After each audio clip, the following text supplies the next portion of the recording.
While the avoidant expects their ex-partner to fall apart, chase them, and desperately try to convince them to reconsider, there's one type of person who haunts them forever. The one who simply said, "Okay," and walked away. This person didn't argue with the avoidant's decision, didn't try to change their mind, didn't promise to be different or better. They just accepted the breakup with quiet dignity and disappeared from the avoidant's life completely. This response breaks the avoidant's entire psychological framework because it denies them the validation they unconsciously crave. They expect their departure to create chaos, desperation, and emotional breakdown in their wake.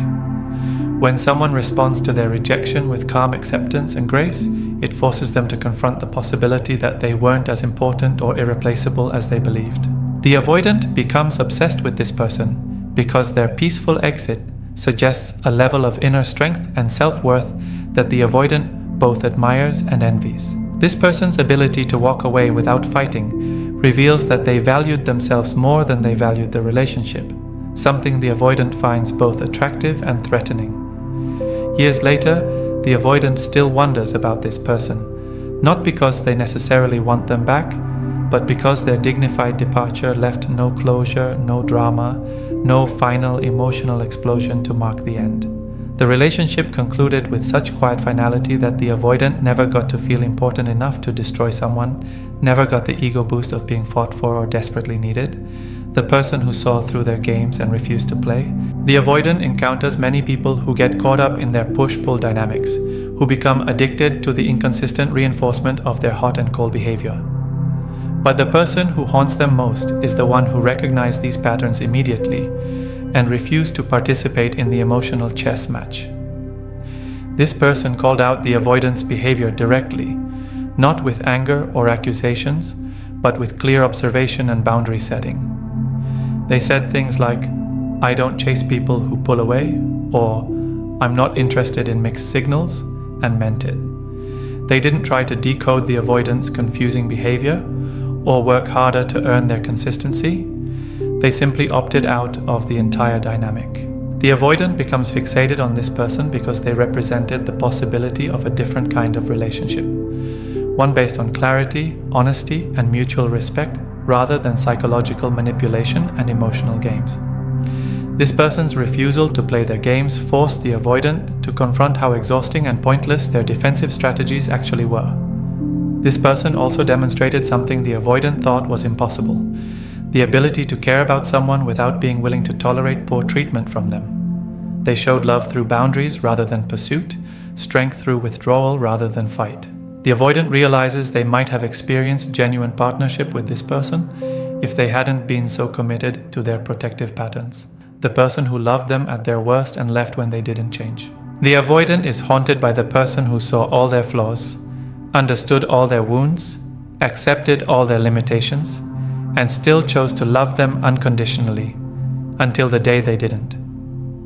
This person gave the avoidant everything they claimed to want: patience, understanding, acceptance of their need for space, and love without conditions or pressure to change.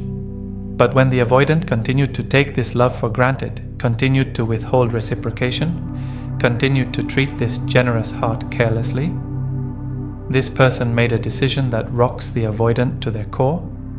They stopped offering their love and walked away. Not in anger, not in dramatic fashion, but with the quiet resolution of someone who finally recognized their own worth. The avoidant becomes obsessed with this person because they represented unconditional love with healthy boundaries, the rarest and most valuable form of affection. This person loved them without trying to change them, but also loved themselves enough to leave when their generosity wasn't appreciated or reciprocated. This person haunts the avoidant because they realize they had everything they could have ever wanted in a partner. Someone who understood their attachment style, accepted their emotional limitations, and created safety for gradual intimacy.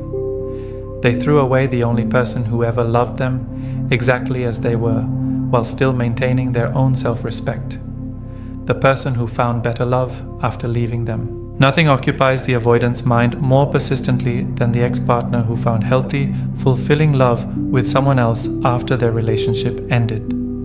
The avoidant watches from the sidelines as this person experiences the kind of relationship they themselves are incapable of providing: consistent, emotionally available, secure, and joyful.